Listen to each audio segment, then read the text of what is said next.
Hello everyone, today we are going to learn basic Onshape tutorial how to merge parts. To merge parts you can go to assembly, you can click plus icons and then create assembly.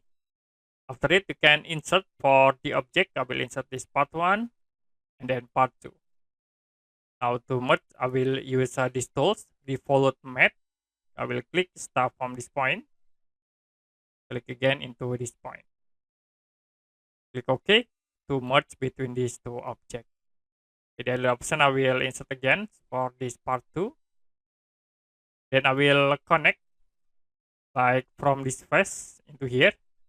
You can use this tool custom made. I will select at this face. Then you can click again in this face.